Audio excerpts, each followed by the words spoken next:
जी नाज़रीन, तौसा न्यूज़ में मैं हूं हनीफ बलोच और मेरे साथ मौजूद हैं साथी रिपोर्टर गुलाम अब्बास। आपको बताते चलें, संगढ़ पुल जो कि तौसा का कदीम तरीन पुल है, ये न सिर्फ अपनी मुद्दत पूरी कर चुका है बल्कि आए रोज टूट फूट का शिकार भी बना रहता है, जिसकी वजह से यहाँ ट्रैफिक जाम रहना मामूल बन चुका है, जिसे न सिर्फ सवारियों को शदीद अजियत का शिकार होना पड़ता है बल्कि इंतजामिया के लिए भी मसाइल का सबब बना रहता है। इसी जरूरत को मद्देनजर रखते हुए वज़ीर आला पंजाब ने यहाँ पुल 2 देने का ऐलान किया, जिसकी तामीर का आगाज हो चुका है। ये पुल यहाँ के मकीनों का दरीना मुतालबा था। यहाँ पर मौजूद है चीफ एडिटर तौसा न्यूज़ सुहेल शहजाद गारी। आइए आपको दिखाते हैं ये रिपोर्ट। जी हनीफ, बिल्कुल हम इस वक्त मौजूद हैं संगढ़ पुल 2 की कंस्ट्रक्शन साइट पर, जिसकी तामीर का आगाज हो चुका है। ये पुल 1339 फीट लंबा और 50 फीट चौड़ा है।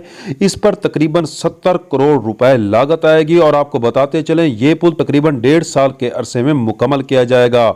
हम यहाँ पर आपको ये भी बताते चलें कि इस पुल की तामीर से न सिर्फ यहाँ के मकीनों का एक देरीना मुतालबा पूरा होने जा रहा है, बल्कि ये कहा जाए तो गलत ना होगा कि वज़ीर आला पंजाब सरदार उस्मान अहमद खान बुज़दार के चंद बड़े मंसूबों में इसका शुमार होता है। हम आपको बताते चलें कि जैसा कि आपने कहा है कि पहला पुल न सिर्फ अपनी मुद्दत पूरी कर चुका है बल्कि आए रोज टूट फूट का शिकार भी रहता है, जिसकी वजह से न सिर्फ ट्रांसपोर्टर हजरात को शदीद मसाइल का सामना रहता है बल्कि ये भी कहा जा सकता है कि ये ट्रैफिक जाम इंतजामिया के लिए भी दर्द सर बना हुआ है। यही वजह है कि इस पुल 2 की जरूरत बहुत ज्यादा थी और बार बार यहां के मकीन ये भी कह रहे थे कि इस पुल को फौरी तौर पर तामीर किया जाए। वज़ीर आला पंजाब सरदार उस्मान अहमद खान बुज़दार ने लोगों के इस देरीना मुतालबे को देखते हुए इस पुल की तामीर का मंसूबा दिया, जिस पर काम का आगाज हो चुका है और इंशाअल्लाह ताला ये पुल